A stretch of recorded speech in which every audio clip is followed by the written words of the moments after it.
Yeremia pasal 49 ayat 1-6 mengenai Bani Amon. Mengenai Bani Amon, beginilah firman Tuhan. Tidak adakah anak Israel? Tidak adakah ahli warisnya? Mengapakah Dewa Milkom memiliki Gad dan bangsanya mendiami kota-kotanya? Sebab itu sesungguhnya waktunya akan datang. Demikianlah firman Tuhan, bahwa aku akan memperdengarkan tempik sorak peperangan terhadap Raba Bani Amon. Kota itu akan menjadi anak bukit yang tandus, dan kota-kota jajahannya akan dibakar dengan api. Maka Israel akan memiliki orang-orang yang dahulu memilikinya. Firman Tuhan, merataplah he Hesibon, sebab pembinasa telah maju menyerbu. Berteriaklah he putri-putri Raba, kenakanlah kain kabung, berkabunglah, berjalan kelilinglah dengan luka toreh-torehan. Sebab Milkom akan pergi ke dalam pembuangan bersama-sama dengan para imam dan pemuka-pemukanya. Betapa engkau memegahkan dirimu dengan lembahmu, hei putri yang congkak, yang percaya akan harta bendanya, dan yang berkata, siapakah yang berani datang menyerang aku? Sesungguhnya, aku mendatangkan kekejutan atasmu. Demikianlah firman Tuhan Allah semesta alam, dari segala tempat di sekitarmu, sehingga kamu bersorak-sorak, masing-masing ke arahnya sendiri, dan tidak ada yang mengumpulkan orang-orang yang mengembara itu. Tetapi sesudah itu aku akan memulihkan keadaan Bani Amon itu. Demikianlah firman Tuhan.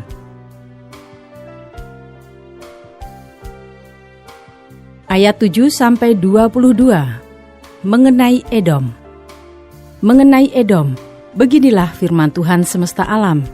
Tidak adakah lagi kebijaksanaan di Teman? Sudah hilangkah pertimbangan dari orang-orang yang berakal budi? Sudah busukkah kebijaksanaan mereka? Larilah cepat, bersembunyilah dalam liang-liang, hei penduduk Dedan. Sebab malapetaka akan kudatangkan atas Esau pada waktu aku menghukum dia. Jika pemetik buah anggur datang kepadamu, mereka tidak akan meninggalkan sisa-sisa pemetikannya. Jika malam-malam pencuri datang kepadamu, mereka akan merusakkan sepuas-puasnya. Tetapi aku ini telah menelanjangi Esau, telah menyingkapkan tempat-tempat persembunyiannya, sehingga ia tidak dapat menyembunyikan diri lagi. Keturunannya telah binasa dan saudara-saudaranya dan bangsa-bangsa tetangganya tidak ada lagi. Tinggalkanlah anak-anak yatimmu, aku akan menghidupi mereka. Biarlah janda-jandamu menaruh kepercayaan padaku. Sebab beginilah firman Tuhan, sedangkan orang-orang yang tidak selayaknya meminum isi piala itu telah terpaksa meminumnya. Masakan engkau ini akan bebas dari hukuman? Engkau tidak akan bebas dari hukuman, tetapi mesti meminumnya. Sebab aku telah bersumpah demi diriku, demikianlah firman Tuhan, bahwa Bosra akan menjadi ketandusan, celah, keruntuhan dan kutuk, dan segala kotanya akan menjadi reruntuhan yang kekal. Suatu kabar telah kudengar dari Tuhan. Seorang utusan telah disuruh ke tengah-tengah bangsa-bangsa. Berkumpullah, pergilah menyerangnya, bersiaplah untuk bertempur. Sebab sesungguhnya aku membuat engkau kecil di antara bangsa-bangsa, dihinakan di antara manusia. Sikapmu yang menggemetarkan orang memperdayakan engkau, dan keangkuhan hatimu. Ya, engkau yang tinggal di liang-liang batu, yang menduduki tempat tinggi bukit. Sekalipun engkau membuat sarangmu tinggi seperti burung Raja Wali, aku akan menurunkan engkau dari sana. Demikianlah firman Tuhan. Edom akan menjadi ketandusan.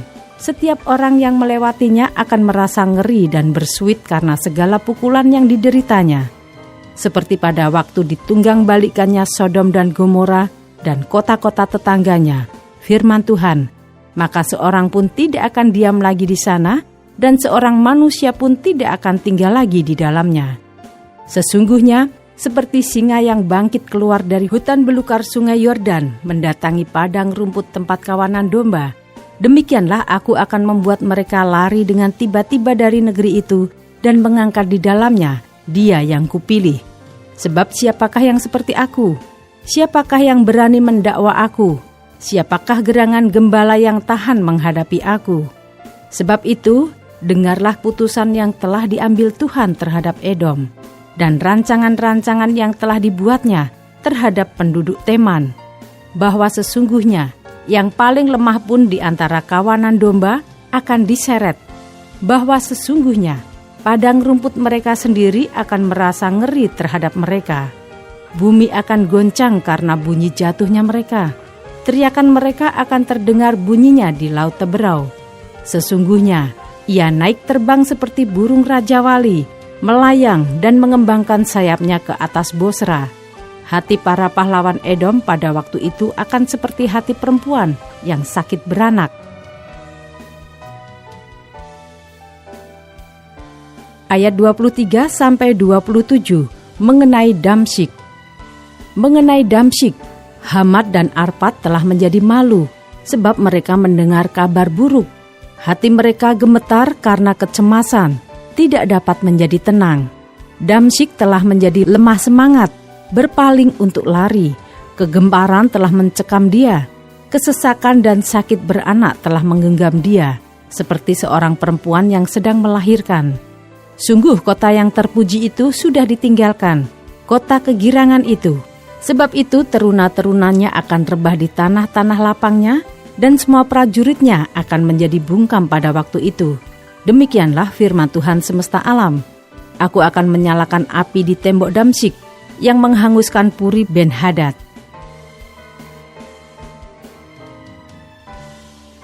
Ayat 28-33 mengenai suku-suku bangsa Arab. Mengenai Kedar dan mengenai kerajaan-kerajaan Hasor yang dipukul kalah oleh Nebukadnezar, Raja Babel. Beginilah firman Tuhan. Bersiaplah, majulah melawan Kedar. Binasakanlah orang-orang di sebelah timur. Hendaklah kemah-kemah mereka dan kawanan domba mereka dirampas sampai bersih. Tenda-tenda mereka dan segala perabot mereka. Hendaklah unta-unta mereka habis di bawah serta, dan hendaklah berteriak-teriak kepada mereka. Kegentaran dari segala jurusan. Larilah, mengungsilah cepat-cepat. Bersembunyilah dalam liang-liang, hai penduduk Hasor. Demikianlah firman Tuhan. Sebab Nebukadnezar Raja Babel telah mengambil putusan terhadap kamu dan telah membuat rancangan terhadap kamu. Bersiaplah, majulah melawan bangsa yang hidup sentosa, yang diam dengan aman tentram. Demikianlah firman Tuhan. Dan yang tidak punya pintu gerbang atau palang, dan yang tinggal tersendiri. Unta-unta mereka akan menjadi jarahan, dan ternak mereka yang banyak itu menjadi rampasan. Aku akan menyerahkan ke segala mata angin mereka, yang berpotong tepi rambutnya berkeliling. Dan dari segala penjuru aku akan mendatangkan bencana atas mereka. Demikianlah firman Tuhan. Hasor akan menjadi tempat persembunyian bagi serigala, menjadi tempat tandus sampai selama-lamanya. Seorang pun tidak akan diam lagi di sana, dan seorang manusia pun tidak akan tinggal lagi di dalamnya. Ayat 34-39 mengenai Elam. Firman Tuhan yang datang kepada Nabi Yeremia mengenai Elam pada permulaan pemerintahan Sedekia Raja Yehuda. Beginilah firman Tuhan semesta alam. Sesungguhnya aku mematahkan busur Elam, yakni inti kekuatannya. Aku akan mendatangkan atas Elam keempat angin dari keempat penjuru langit, dan akan menyerakkan mereka ke segala mata angin ini, sehingga tidak ada bangsa yang tidak kedatangan orang-orang yang berserakan dari Elam. Aku akan membuat Elam terkejut di depan para musuhnya dan di depan orang-orang yang berusaha mencabut nyawanya. Aku akan mendatangkan atasnya malapetaka, yakni murkaku yang menyala-nyala. Demikianlah firman Tuhan. Aku akan menyuruh pedang mengejar mereka sampai mereka kuhabiskan. Aku akan menaruh tahtaku di Elam, dan aku akan membinasakan dari sana raja dan pemuka-pemuka. Demikianlah firman Tuhan. Tetapi di kemudian hari, aku akan memulihkan keadaan Elam. Demikianlah firman Tuhan.